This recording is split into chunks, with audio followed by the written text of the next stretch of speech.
Oi? Alô?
Hoje nós estamos aqui com o Luiz Henrique Perlingeiro, que é o nosso consultor sênior ele fica baseado no Rio de Janeiro, da Westchester Financial Group, e a doutora Aline, do escritório Barcelos Tucunduva, em São Paulo.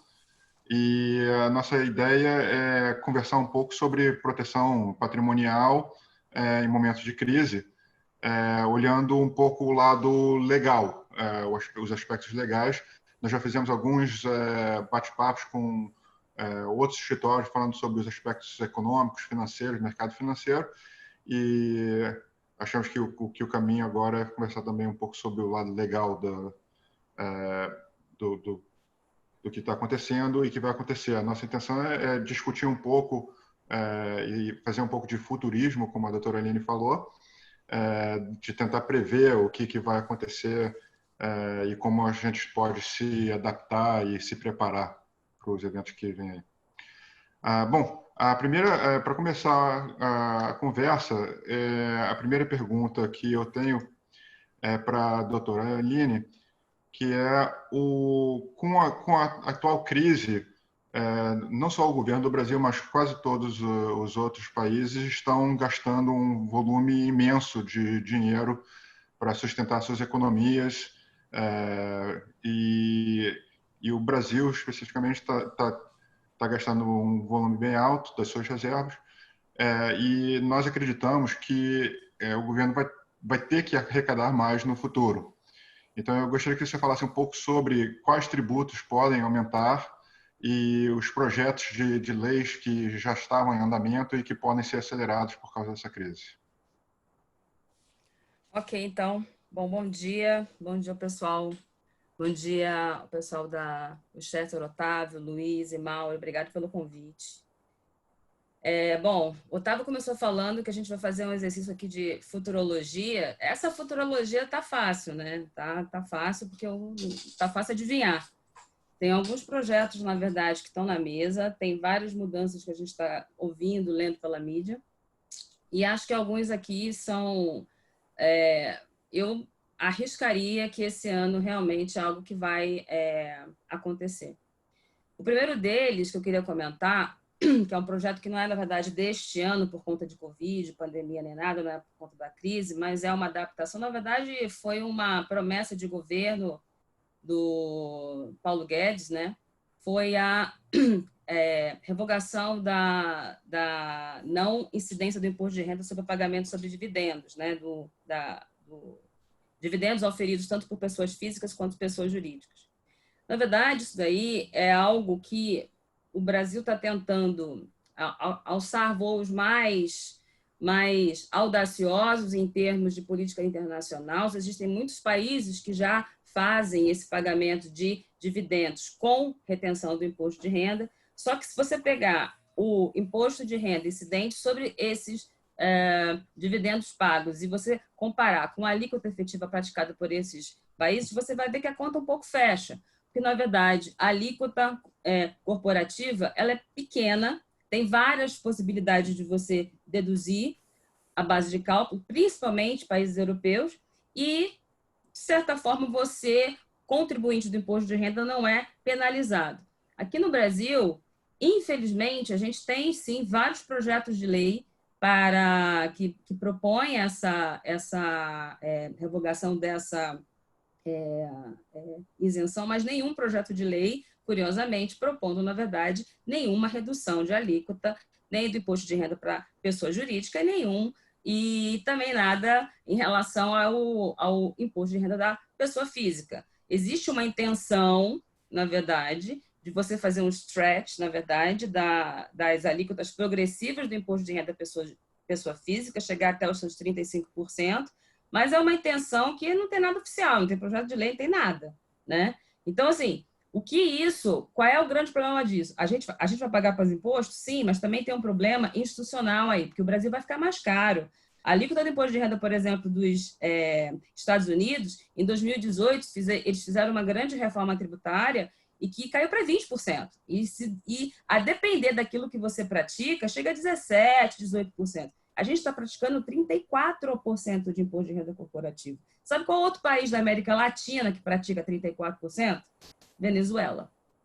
Mas nenhum outro país pratica uma alíquota tão grande e tão alta quanto o Brasil. Então, se você somar os 34%, e aí eu estou falando da alíquota nominal, né? E aí juntar com a tributação sobre dividendos, realmente vai pesar e o Brasil vai ficar pouco atrativo. Ou seja, o governo vai dar um tiro pensando para aumentar o fluxo financeiro dele, só que vai acabar, na verdade, forçando o capital sair, o investimento sair. Tá? Eu acho que essa vai ser a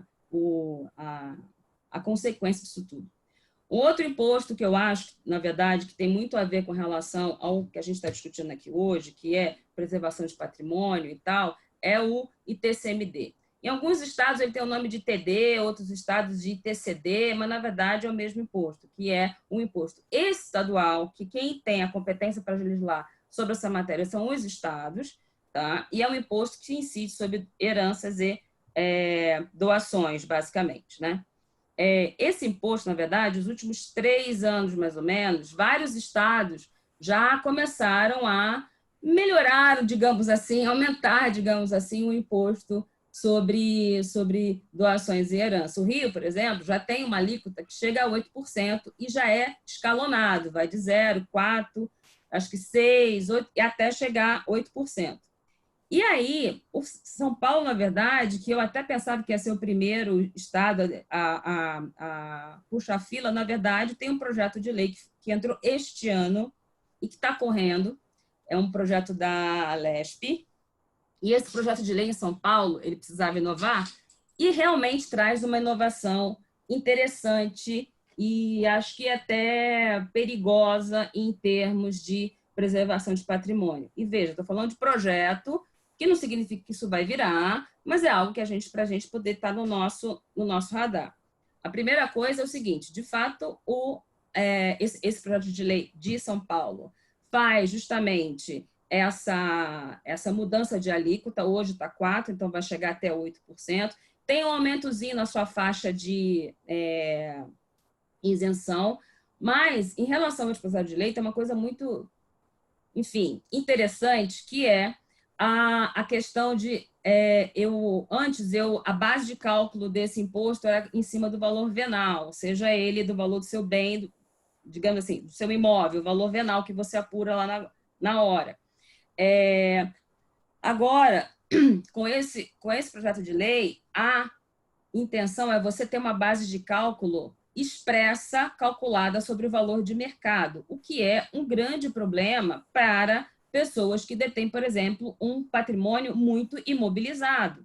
Quem tem muito imóvel, por exemplo, quem tem holding familiar, quem tem fundo de investimento imobiliário, que os imóveis estão valorizados, não dentro do fundo, mas, enfim, numa empresa, ou mesmo na própria pessoa física, estão lá a valor histórico, não são imóveis que certamente não estão a valor de mercado. Isso é super complicado, porque se você olhar, e há algum tempo já trabalhando com famílias e tal, geralmente quem investe em terrenos, em imóveis em geral, geralmente tem pouca liquidez. Então, o fluxo de caixa, ele realmente é para usar para as coisas assim, de dia a dia. E se você for tributado por um imposto estadual a 8%, a gente está comparando uma Selic de 3% ao ano. Então, assim, eu acho que é muito alto. Então, é um ponto para a gente poder olhar isso. Outros estados utilizam ainda a base de cálculo de valor venal, então eu não sei se a gente poderia ter aí talvez uma possível questionamento se isso vingar, tá? O outro ponto desse projeto de lei que eu também achei super interessante, que é o seguinte: o Estado de São Paulo vai passar a entender que pensão recebida ou os herdeiros, beneficiários de planos de previdência, PGBL e VGBL, vão passar a pagar ITCMD. E as seguradoras e as entidades de previdência vão ser obrigadas a fazer a retenção desse imposto quando pagar. Eu não sei como é que isso vai se dar, eu não sei se as entidades estão atentas para isso, e talvez isso não vingue por uma série de questões. A primeira delas é o próprio conceito de o que é pensão, o que é fato gerador, na verdade, do imposto sobre doações e heranças. Então, eu acho que esse conceito precisa ser mais delimitado, tá? Até o último andamento dele foi em abril e maio, abril, quase início de maio desse ano. Então, eu acho que é um imposto que certamente vai mudar, porque outros estados já fizeram essa mudança e São Paulo na verdade, está atrás na fila. Então, eu acho que isso vai, de fato, acontecer, né? Eu acho que também é uma terceira mudança que vai vir aí, e aí ela vai vir não por uma questão de necessidade de caixa, sabe, Otávio? Eu acho que vai vir muito mais por uma questão política, que é o imposto sobre grandes fortunas. Imposto sobre grandes fortunas, o próprio nome já está falando, grandes fortunas. Num cenário de pandemia, com crise política, crise econômica, falta de emprego, etc., nada mais é apelativo, nada mais é tão sedutor do ponto de vista político do que um imposto com esse nome, não é verdade? Então, assim, o que a gente tem hoje na mesa são 4 projetos de lei e, um detalhe, né? O imposto sobre grandes fortunas já está previsto na nossa Constituição desde 1988. E o primeiro projeto de lei que se tentou regulamentar esse imposto sobre grandes fortunas foi em 89, com o então senador Fernando Henrique Cardoso. Você vê que todo mundo tem um passado, né? E agora, os últimos projetos de lei que estão na mesa, o primeiro deles, dentre esses últimos projetos de lei, 2 são 4, 2 surgiram agora em 2020 por conta, evidentemente, da pandemia.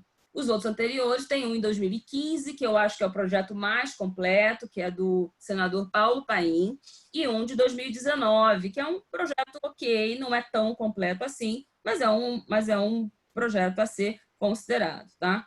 O imposto sobre grandes fortunas, na verdade, ele tenta atingir uma camada da população, e aí, assim, eu estou falando de tudo. Se você misturar todos os projetos, e isso é totalmente verdade, porque o Paulo Paim, dentro desse projeto de lei de 2005, ele entrou agora em março, ele pediu para reunir os 4 projetos juntos, a pensar tudo juntos, e todos eles passaram a ser julgados, passaram a ser considerados pelo Senado juntos.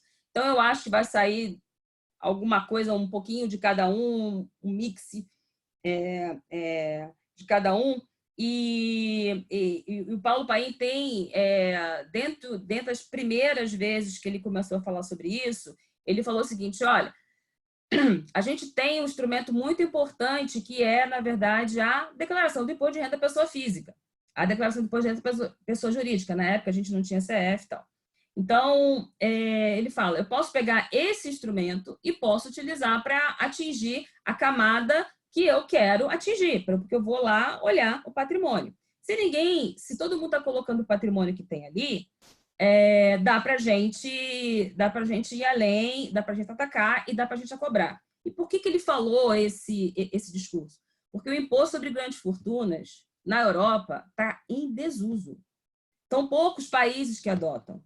Assim, a grande, massiva maioria percebeu que esse imposto tem um retorno financeiro em termos de PIB muito pequeno, menos do que 1% do PIB. E é difícil de você fiscalizar, é difícil de você cobrar e é difícil de você exigir. Por quê? Por exemplo, você está colocando dentro de um mesmo patrimônio uma obra de arte que tem um valor de mercado, sei lá, né? E um imóvel que você comprou ou que você herdou, sei lá, numa praia, e aquilo ali virou um resort. E aí, esse tipo de prova que você faz do valor de mercado do bem que o titular desse imposto detém, a Europa já tentou tributar isso e já entendeu que não é bem assim. Que de verdade é muito difícil de você fiscalizar e de cobrar, porque você precisa provar que aquele bem teve valor, tá? Entre esses quatro projetos, eu vou falar aqui as linhas gerais, tá? Daquilo que eles diferem. Então, assim, quem é que tem que pagar esse imposto, tá? Se você reunir todos, tem uns que falam isso, tem outros que falam aquilo, mas, a grosso modo, está destinado a pessoas físicas, a pessoas jurídicas, ambas residentes no Brasil, que detêm ativos no Brasil e detêm ativos no exterior, tá? E, pasme, tem um dos projetos que pretende tributar o estrangeiro que tem bens no Brasil. Isso é uma aberração. Assim, em termos de tributação internacional, isso é uma completa aberração. Porque o estrangeiro, ele não tem residência fiscal no Brasil, ele não está submetido às leis do Brasil. Nesse momento, é algo que eu acho que essa parte realmente não vai passar. E eu não estou falando nem da pessoa física ou pessoa jurídica, eu falo também dos fundos, né? Os fundos em si, que já tem uma esfera de condomínio, que tem uma questão de CNPJ, se você está dizendo que o fundo estrangeiro vai ter que pagar imposto aqui no Brasil pelos ativos que ele detém no Brasil, você está jogando esse fundo estrangeiro para fora, você não vai querer ele mais aqui. Você está dizendo, vai embora, não invista mais no Brasil. É isso que você está dizendo, né? Então, assim, em linhas gerais, esse imposto sobre grandes fortunas, de novo, tem uma questão, tem um apelo muito mais político, na minha opinião, do que um apelo de fato econômico, tá? Um outro ponto também que eles divergem entre si é o que seria grandes fortunas? Do que a gente está falando? Qual é o valor? Qual é o patrimônio? Primeiro que todos eles mandam colocar essa declaração a mercado. E essa declaração a mercado, eu estou falando desde a obra de arte, que foi o meu exemplo anterior, que é um bem intangível, né? Quanto um imóvel, quanto uma ação, quanto um investimento no exterior e tal. Eles variam em torno, estou falando da data de hoje, tá? Eles variam em torno de 22 milhões de reais a 52 milhões de reais, tá? Então, assim, eu vou estar entre um range, dependendo do que for aprovado, ou será considerado grande fortuna acima de 22 ou acima de 52 milhões, tá? Tá mais ou menos aí. As alíquotas desse imposto também são variáveis. Elas são escalonadas de 0,5%, 0,75% a 1%, a depender também do projeto, mas geralmente é isso, em função do valor correspondente a seu patrimônio. E esse imposto, entre tudo que a gente está dizendo, ele também é um imposto muito injusto porque ele é recorrente. Ao contrário, por exemplo, do ITCMD, que você paga uma vez só quando você recebe o ativo, esse imposto você paga todos os anos. Então, também tem uma questão aí que ela é bastante preocupante. E tem uma questão adicional, né? Tudo isso que a gente está falando, tanto dividendo, quanto ITCMD, quanto imposto sobre grandes fortunas, são impostos, né?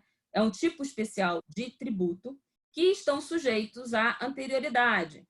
Então, assim, se a gente está partindo do pressuposto que isso vai ser, sei lá, aprovado este ano, ele só vai passar a ser cobrado em 2021.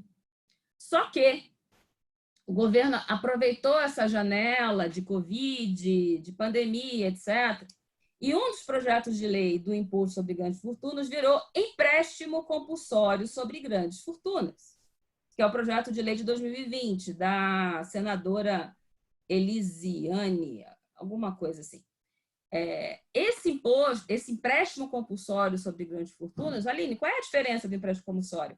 É que o empréstimo compulsório tem uns critérios especiais para ele poder ser proposto e para ele ser aprovado. Um deles é uma situação de emergência, de crise, de pandemia, que é o que a gente vive agora. Então, se isso acontecer, se essa vertente, se esse argumento passar, o empréstimo compulsório, sim, ele poderia ser cobrado a partir de 2020, porque ele não seria um imposto, então não estaria sujeito à regra da anterioridade, e ele poderia ser cobrado agora. E aí tem o desembolso de caixa agora? Não. O empréstimo compulsório é como, eu não sei, eu lembro do meu pai falando sobre empréstimo compulsório na vez que, sei lá, das Eletrobras, da Vidas e tal, que o governo garfou e tal, e que, na verdade, é exatamente isso. É um crédito é como se fosse um empréstimo que o governo toma de você, contribuinte, e segura.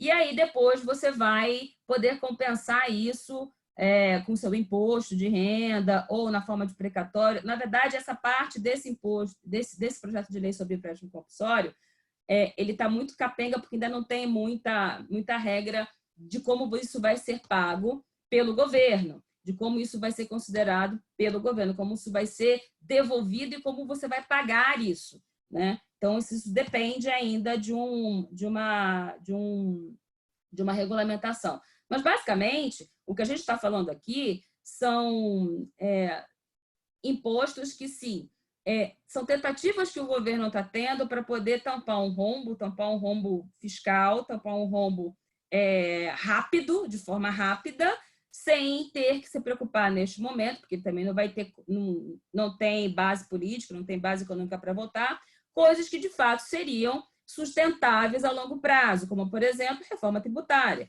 como por exemplo,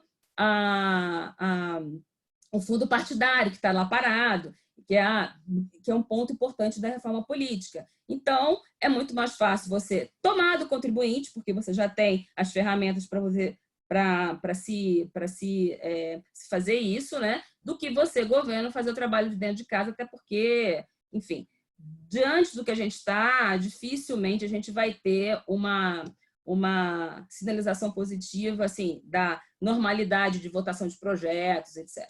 Então, assim, eu acho que esse é o panorama que a gente tem hoje, futurologia nesse primeiro momento, e eu acho que tudo... Eu gostaria de dizer que não será esse ano, mas eu acho que sim.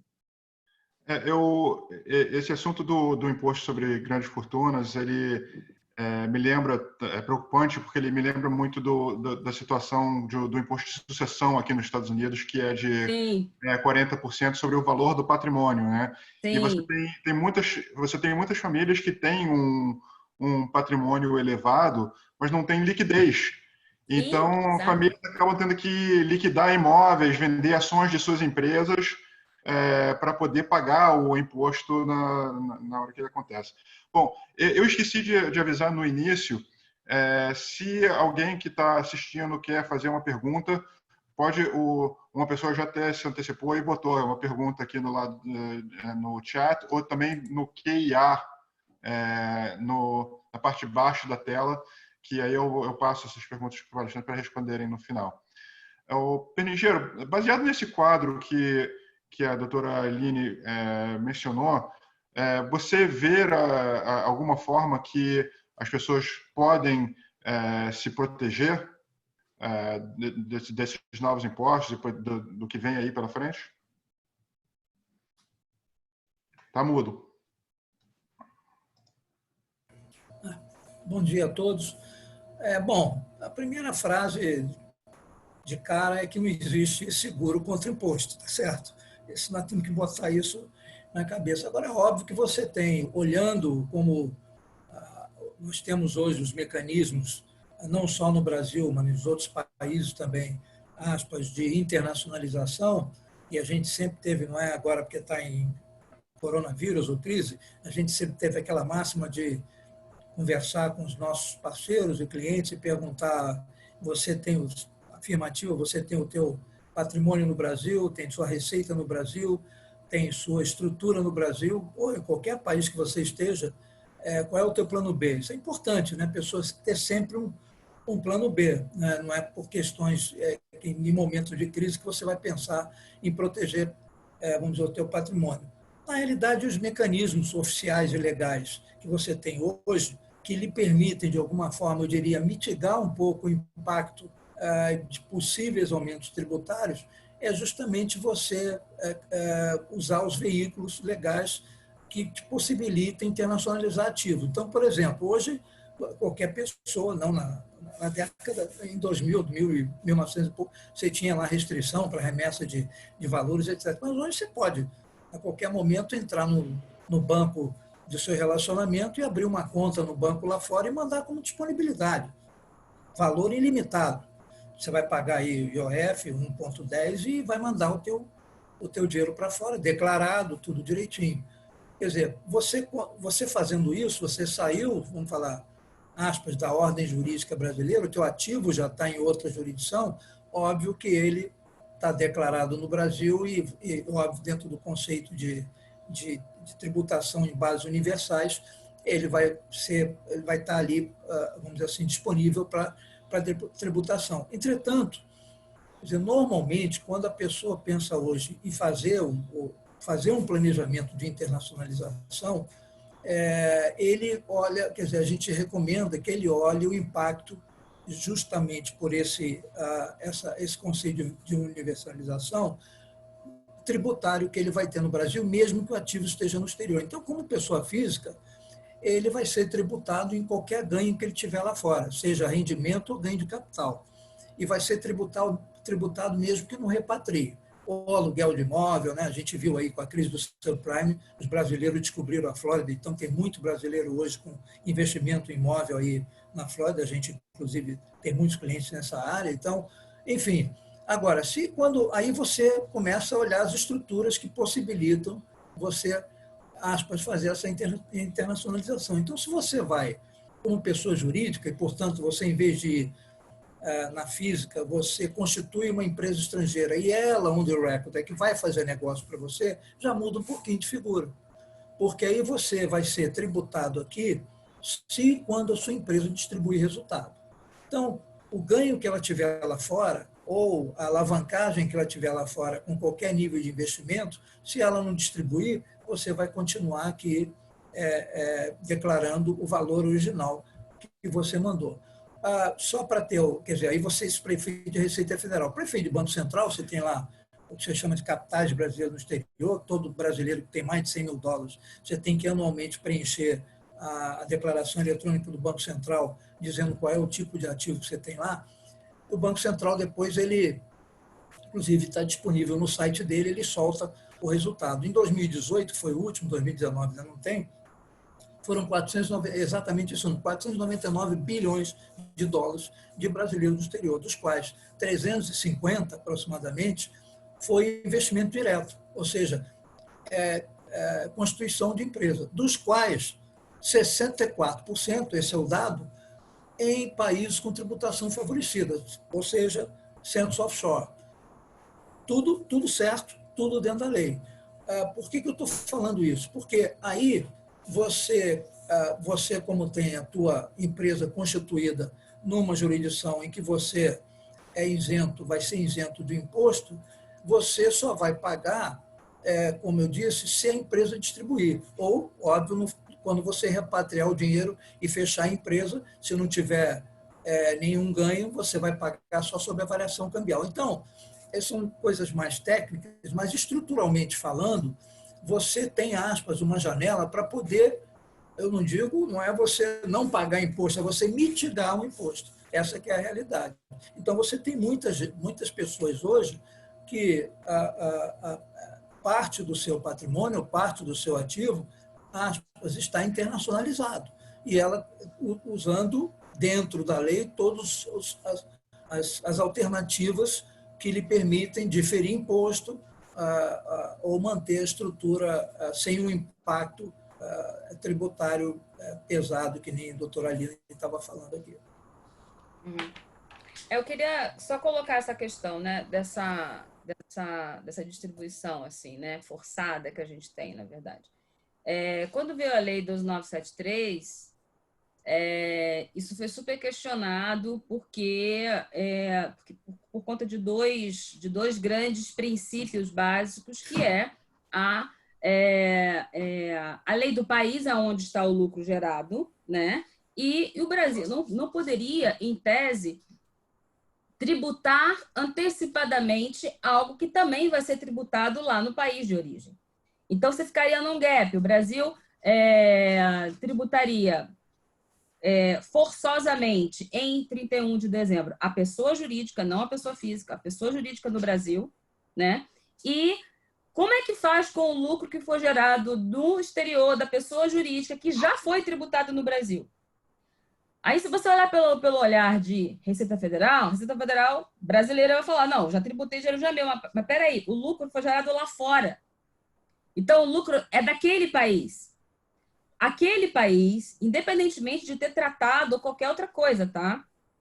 Aquele país também tem que tributar. Se a legislação pátria da pessoa jurídica faz TBU, faz em tributações e bases universais, e considera que aquele ativo eu também tenho que trazer para dentro de casa e tributar, eu tenho que trazer o imposto também e compensar. Então, eu mudo um pouco a ordem de como deveria ter, de como deveria ser feita essa mecânica de compensação e pagamento de imposto. Isso foi muito questionado, caiu a lei 12.973, na verdade, é resultado da conversão da MP 627, e isso está aí, tá? Não digo que nenhuma empresa está questionando. Eu acho que tem várias empresas aí brigando judicialmente sobre isso. Só que é preciso ter em mente que a gente não pode olhar só com a cara do Brasil, entendeu? O que a Receita Federal ainda tem, uma legislação internacional de lucros no exterior muito primitiva, em termos de que eu quero meu dinheiro e acabou o resto. Não quero saber. Ah, mas o acordo, não quero saber. Tratar, também não quero saber. E está tudo certo para a Receita Federal. Ela não quer negociar. E no mundo, gente, globalizado, no mundo de que as economias estão cada vez mais intrínsecas, você dá um espirro na China, você sente aqui, você não pode ter esse tipo de abordagem mais. Então, os próprios conceitos de renda que mundialmente é aceito, o Brasil dá um jeito de fazer uma jabuticaba tributária e muda. É verdade. Então, o conceito de renda ativa e renda passiva, que é consagrado pelo BEPS, OCDE, Europa e tal, aqui no Brasil você muda um pouquinho, né? Então, assim, eu tenho muita preocupação em relação ao Brasil, porque, de fato, a legislação fiscal ela não está preparada para o mundo que a gente tem hoje, para o mundo digital, para o mundo que está muito fluido, da onde começa uma empresa, da onde termina outra, e da onde tem o lucro, aonde foi gerado. E eu falo não só no federal, eu falo no estadual também. Quer ver uma coisa? E TCMD. TCMD tem uma lei aqui de São Paulo, tem uma regra de São Paulo que cai, na verdade, quando você contesta, na verdade, que ele quer tributar quando você recebe um bem do exterior. Então, assim, não pode tributar, né? Por quê? Tem duas regras básicas que chamam a tributação do ITCMD. Se eu estou falando de um bem imóvel, eu tenho que respeitar a situação do bem. Quem está falando não sou eu, é a Constituição. E quando eu estou falando de um bem móvel, ações ou em qualquer tipo de investimentos e tal, eu tenho que seguir a regra do domicílio do doador. Então, se o doador está lá fora, eu também não posso tributar. Isso é uma regra constitucional. e mesmo assim os estados ainda brigam para poder tomar esse imposto. Então, eu acho que, assim, é uma mudança de conceito, é uma mudança conceitual da lei brasileira, que eu acho, do fisco brasileiro. Então, que é um pouco isso que a gente estava falando também, né? Esse conceito de que é sempre para ele e o resto que lute. Não, é por isso que você, quer dizer, você tem três máximas que remetem à fuga de capitais, insegurança jurídica, econômica, social, tá certo? Então, se você, os capitais, eles fluem, né? E o mundo hoje, que nem você falou, o mundo é plano, tá certo? Então, você hoje, por exemplo, nos Estados Unidos, você, quando o investidor brasileiro, ele vai como pessoa física, né? A regra do jogo está estabelecida. A primeira coisa que e ele deve se consultar, ou pelo menos com um contador, ou quando ele vai para uma jurisdição diferente, a primeira regra estabelecida é que nós estamos conversando, o ITCMD nos Estados Unidos é 40%, mas para o residente ou para o americano, você tira 11 milhões, o valor é elevado, você tira 11 milhões e 400 mais ou menos, depois você aplica. Agora, para o não residente, o brasileiro, são só 60 mil dólares, e é um ativo nos Estados Unidos. Então, o que acontece? Você tem que tomar muito cuidado, que é claro que o dinheiro não vai ficar parado na conta. Se você fizer investimento e o teu gestor lá de investimento comprar papel de empresa americana, qualquer que seja, e se você vier a falecer, o imposto de sucessão vai ser aplicado sobre aquele valor que você tem lá, vão tirar 60 mil dólares e vão aplicar aproximadamente 40%. Inclusive, muitas vezes as pessoas pensam, mas eu tenho uma LLC, uma empresa americana, e ela é que tem o imóvel, etc. Não importa se tem um ativo dentro dos Estados Unidos. Então, eu concordo com você, quer dizer, as regras estão estabelecidas na jurisdição e o probate, ou seja, o inventário é aberto na localidade, na situação ou na localidade onde estão os bens, tá certo? Então, isso mais está definido. Outra coisa é que os Estados Unidos, e inclusive eu não sei se é de propósito, mas não é muito divulgado, é a única regrinha que tem, embora o Brasil não tenha acordo de bitributação com os Estados Unidos, ele, como jurisdição, ele reconhece o imposto federal que o residente fiscal pague fora do país, Sim, inclusive no Brasil. Mas só vale para imposto de renda, né? Só vale para o imposto federal. É o ato declaratório de 2000 que está em vigor. A Receita Federal. Também o residente fiscal americano que ofere receita ou rendimento no Brasil também pode se creditar lá. Na verdade, esse ato declaratório ele é até meio redundante, né? Porque a própria lei brasileira já permite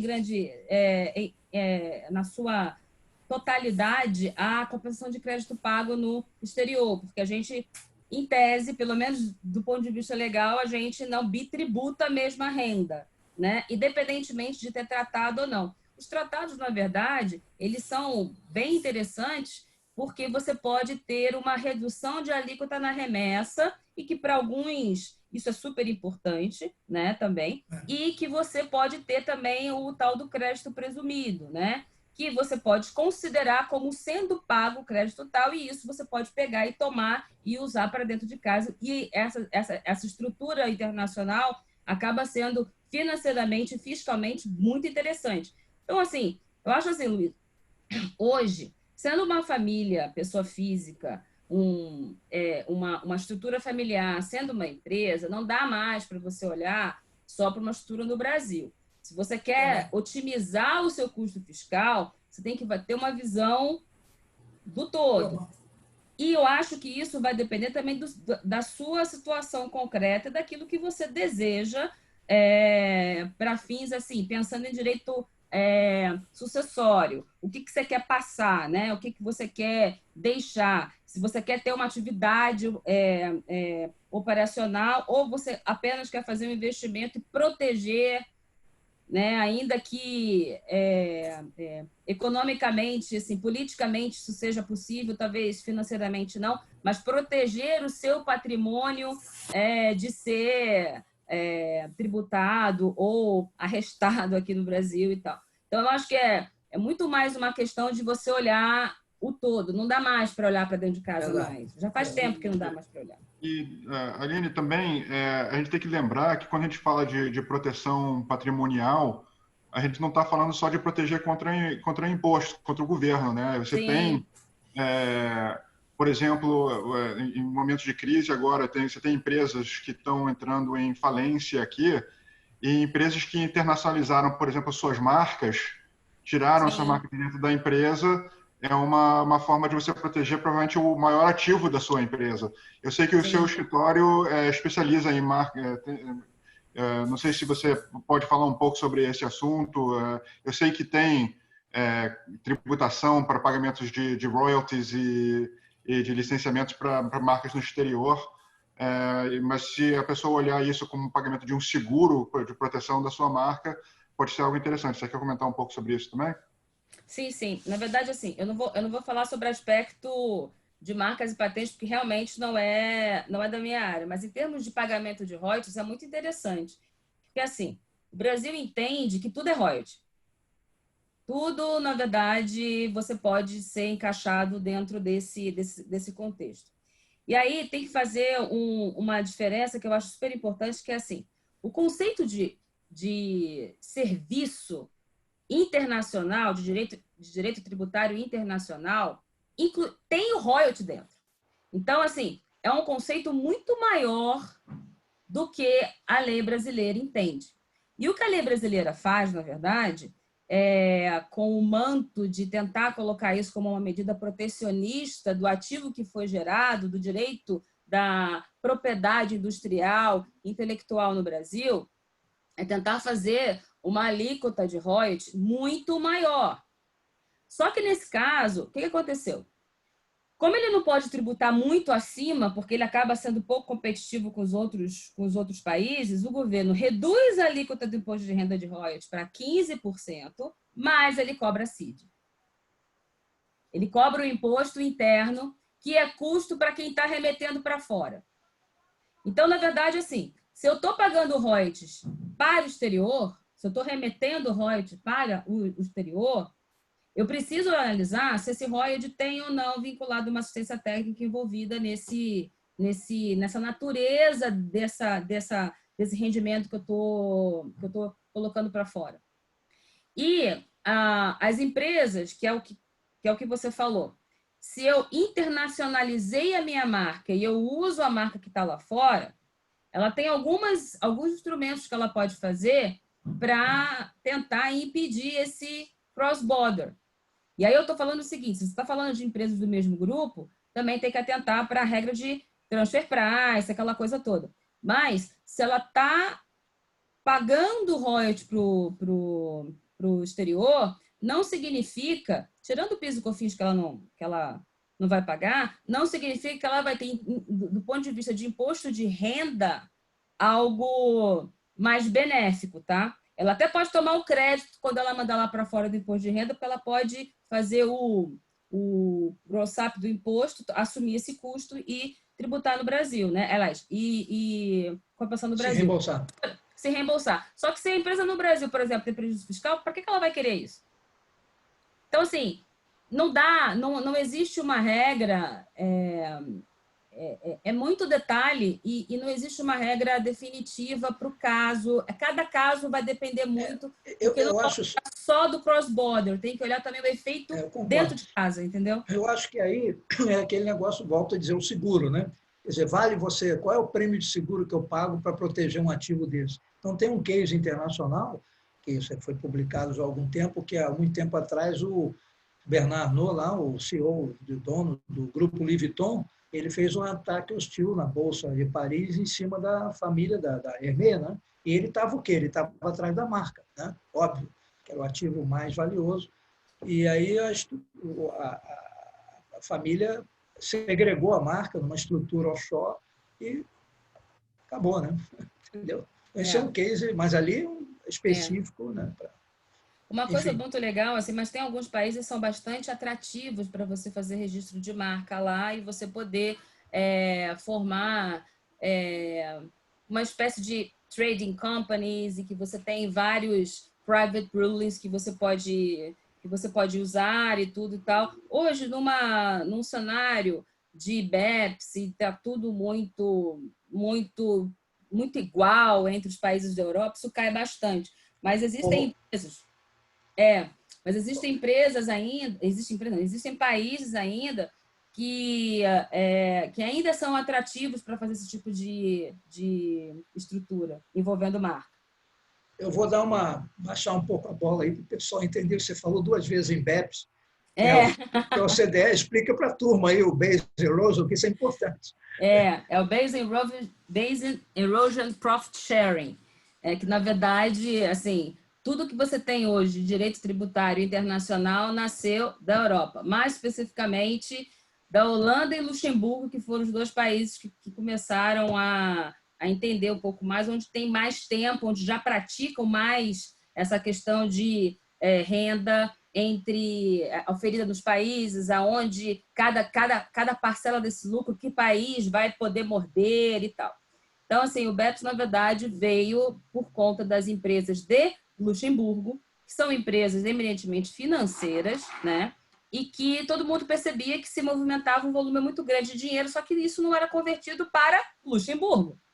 E aí se começou a perceber que tinha uma erosão da base tributária e que, na verdade, todo o volume financeiro que era movimentado naquele determinado país era remetido para o exterior. Então, isso foi uma preocupação que começou na Europa a OCDE adotou, né? A OCDE adotou meio que a forceps, mas eu acho que adotou, sim. A gente não faz parte da OCDE, a gente está tentando entrar, só que tem muita coisa ainda para poder cumprir. O dividendo, por exemplo, é uma das coisas que precisam ser cumpridas, né, e tal.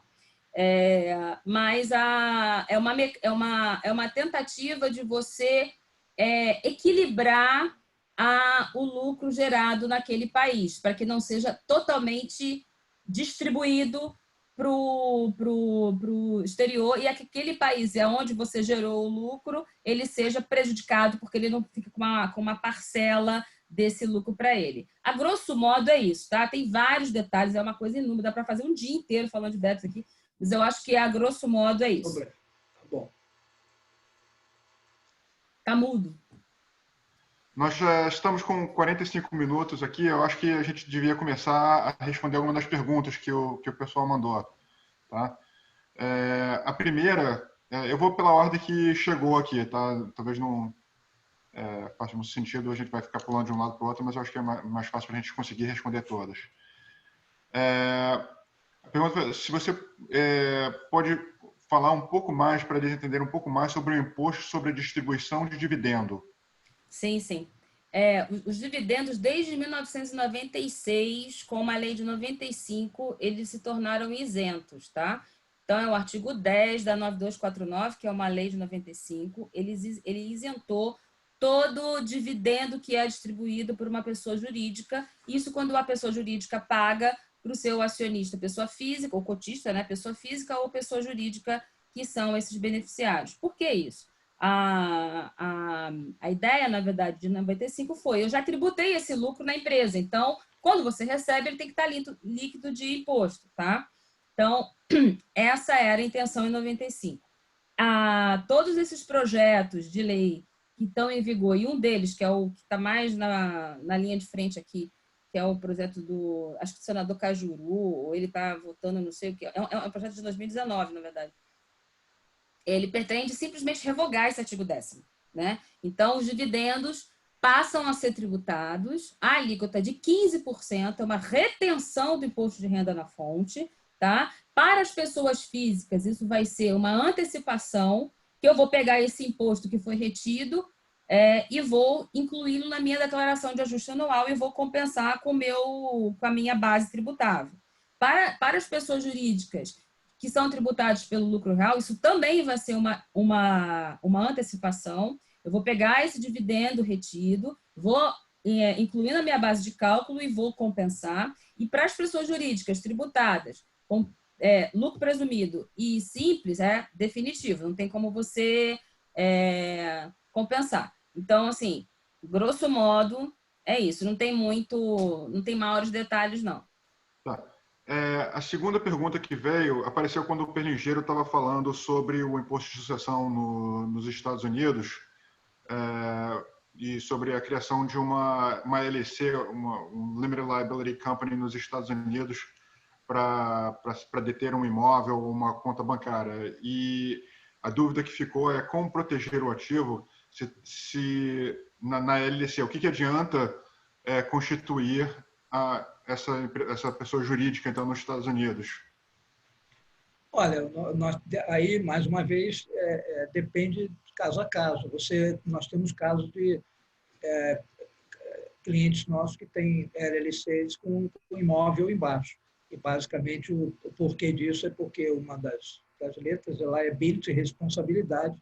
Isso é para investimentos, imóveis são alugados, então é para proteger contra possíveis ações cíveis, né?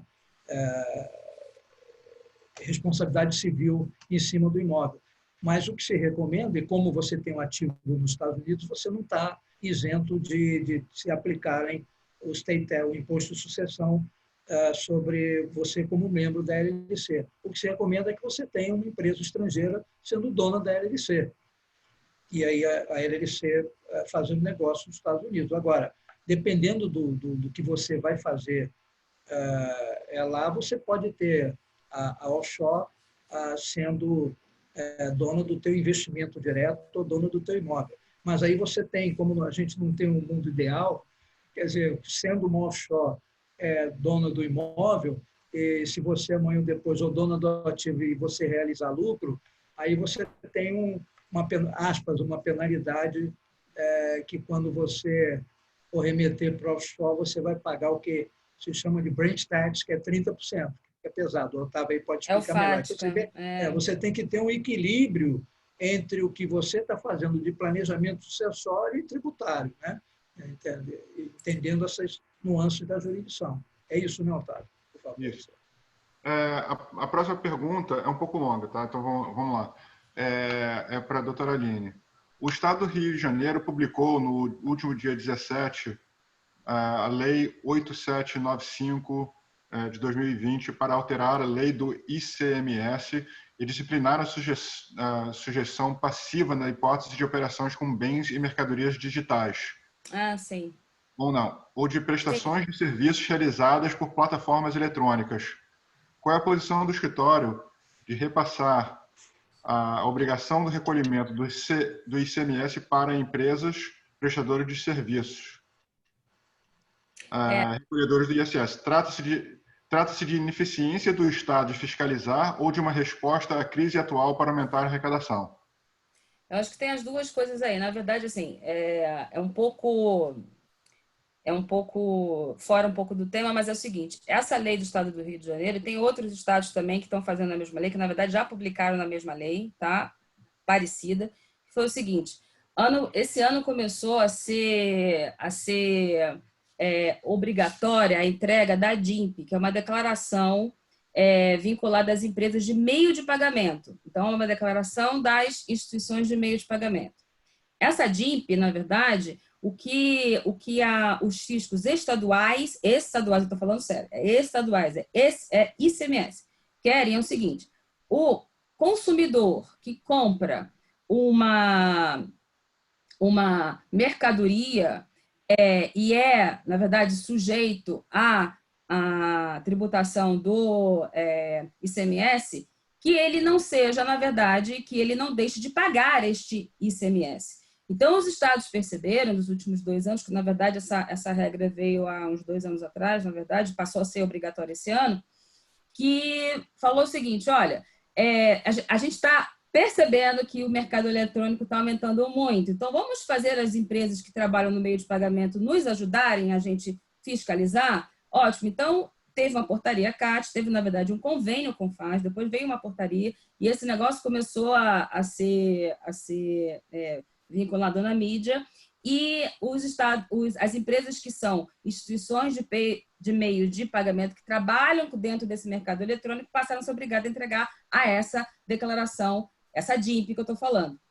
E aí o seguinte, depois da DIMP, a DIMP é uma tragédia, porque tem vários itens lá que são extremamente controversos, e um dos pontos da DIMP é o seguinte, olha, você, empresa de meio de pagamento, que não me entregar essa DIMP, você vai ficar como responsável solidário do ICMS, que aquele cara que fez a compra, que utilizou a sua plataforma, que utilizou a sua maquininha, que aquele cara que utilizou não pagar. Então, você tem que me mandar essa informação, que é a sua base de clientes, para mim, Receita Estadual. O que, na verdade, é muito doido, porque as empresas de meios de pagamento pagam ISS e não ICMS. Elas sequer têm cadastro de contribuintes de ICMS.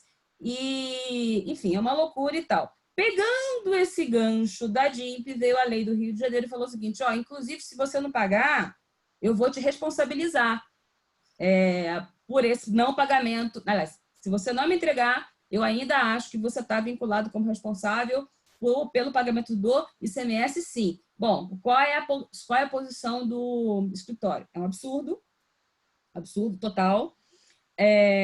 Isso vai vingar? Bom, já vingou, a lei está aí. Eu acho que vão vir uma chuva de ações, alguns questionamentos aí. Não conheço nenhuma empresa ainda que ainda foi fiscalizada, mas eu acho que é uma lei que dá para brigar bem, né? Porque tem várias ilegalidades aí, né? Tem ilegalidade basilar, né? Do quem é o contribuinte. E, assim, não tem nada a ver. A empresa de meio de pagamento é uma intermediária. Ela não é o contribuinte efetivo, né, do ICMS. Eu não sei se eu respondi.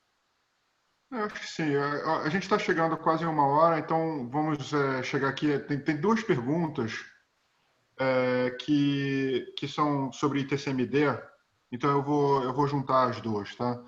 A primeira incide ITCMD sobre doação de participação societária no exterior, o fato gerador não acontece no Brasil. E a outra pergunta foi sobre a conta de pessoa física no exterior, incide o ITCMD sobre os valores dessa conta? Não, então, são duas coisas. Eu vou tentar também responder de uma maneira meio que rápida. O ITCMD está vinculado ou ao bem imóvel ou ao bem móvel. Se o doador estiver no Brasil, e a gente está falando de um bem móvel, que é a pergunta da participação societária, etc., se o doador estiver no Brasil, sim, tem ICMD. Tem o ITCM, ITD, ITC, sei lá o quê. Mesmo que seja para ele estar mandando lá para fora, fazendo uma doação, etc. e tal. Só que ela só incide uma vez, no momento que você faz o fato gerador, no momento que acontece a doação, tá? Se, na verdade, se o doador estiver fora do Brasil, ou mesmo dentro do Brasil, tá? Só que eu estou falando de um bem imóvel, aí eu tenho que eu tô presa à lei do imóvel. Então, o que vale é a regra do imóvel.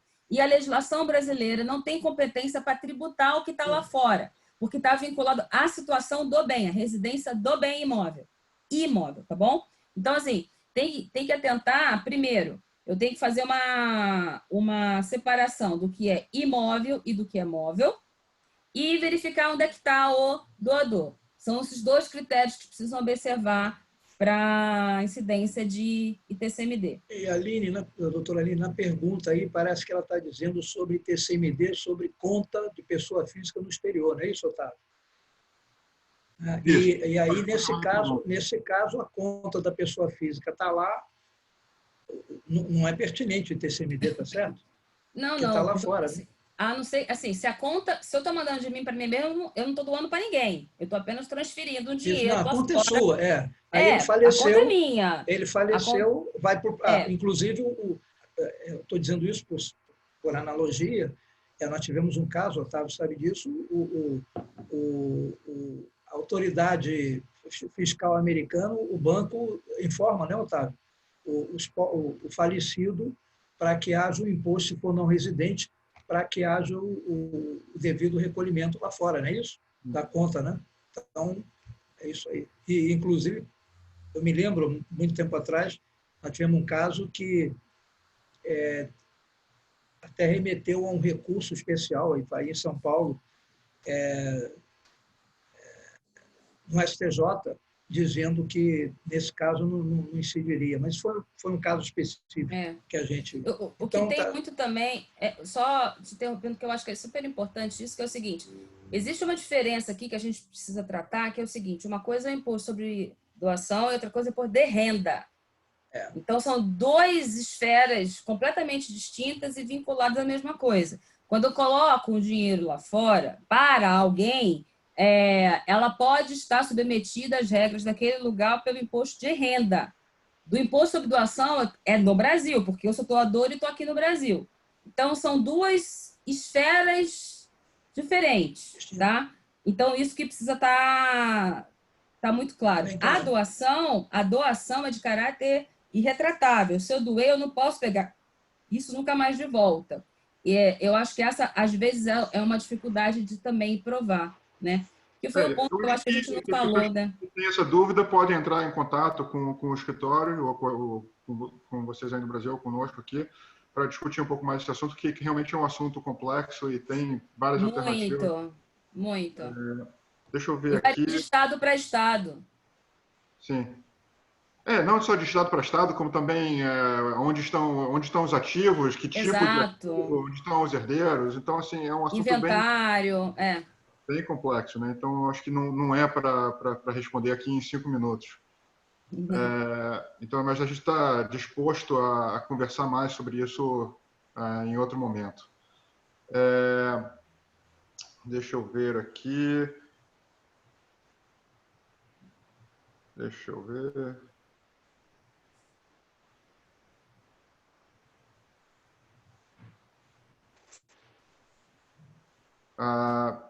Teve mais uma pergunta aqui sobre participação societária no exterior.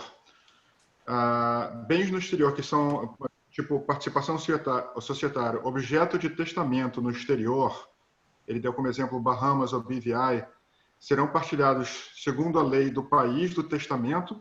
Qual é a repercussão no Brasil? E eu acho que essa vai ser a última pergunta, tá? Porque a gente está chegando no nosso horário. Antes de falar, eu só vou falar uma coisa bem rapidinha, tá? Eu prometo.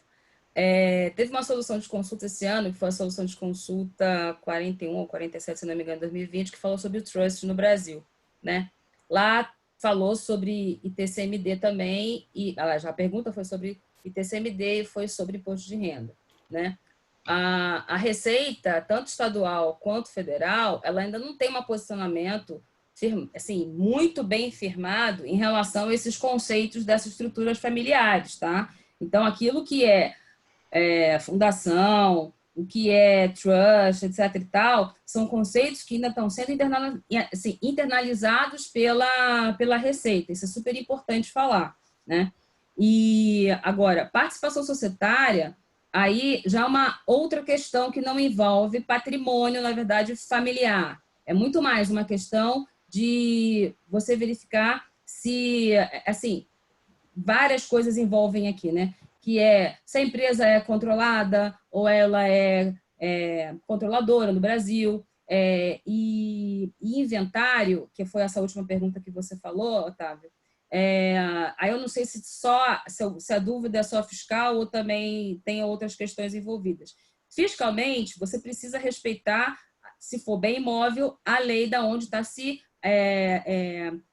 acontecendo o inventário. Lembrando sempre que se acontecer exterior e houver um pagamento de imposto nesse local, independentemente de ter tratado ou não com o Brasil, a gente vai precisar verificar qual é a natureza desse imposto que foi pago no exterior. Se ele é algo vinculado à herança, se ele é algo vinculado a, sei lá, uma doação que foi feita, ou se ele é renda oferida mesmo.